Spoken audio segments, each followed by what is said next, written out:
Seulement 11e du classement, Toulouse ne compte que 2 victoires à son compteur, mais ne joue pas pour autant mal depuis ce début de saison.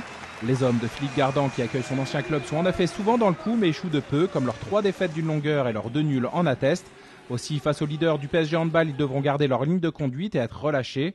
Avant cela, l'hommage rendu aux victimes du 13 novembre se fait dans une communion totale. Le sport reprend ensuite sa place avec l'engagement effectué par le Phénix. Après une première égalité à 2-2 à la 6e, les autres prennent progressivement l'avantage grâce notamment à cet arrêt de Dumoulin sur Nicolas Karabatic. Dans la foulée, l'attaque garonnaise ne gâche pas les occasions de mettre des buts en contre, comme sur ce rodéo de Calvel. 7-4 à la 9e. Le fidèle du club prouve qu'à 32 ans, il a toujours de bonnes jambes.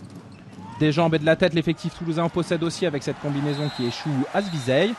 Encore une fois, le pivot slovène signe un match plein avec 7 buts à 100%. Paris pousse et doit vraiment s'employer pour revenir sur son hôte, comme avec ce but de Luka Karabatic. Si bien qu'au moment de rejoindre les vestiaires, la marque est de 17-16 pour le Phénix. Après la pause, le match se poursuit sur un rythme tout aussi élevé qu'en fin de première mi-temps, avec des équipes qui s'échangent coup pour coup. Nicolas Karabatic, 8 buts, mais ici tout le monde d'accord. Mais cela n'impressionne pas les locaux, qui sont bien dans leur match, concentrés et trouvent des ouvertures en passant par la tour de contrôle Bonilori, bien servi par Illich. Le pivot de 2,11 m choisit alors la roucoulette pour tromper Annonay. Le geste est superbe. Paris est clairement bousculé et on se dit que le Phoenix a clairement sa carte à jouer s'il tient le rythme jusqu'au bout, d'autant plus après ce nouveau contre mené par Georgievski qui finira la partie à 3/4. Mais c'est mal connaître Paris qui a vraiment beaucoup de ressources. Kounkoud déstabilise la défense adverse avant une superbe passe pour Luka Karabatic. Le score est alors de 24-25 à la 41e puis de 26-27 à la 45e.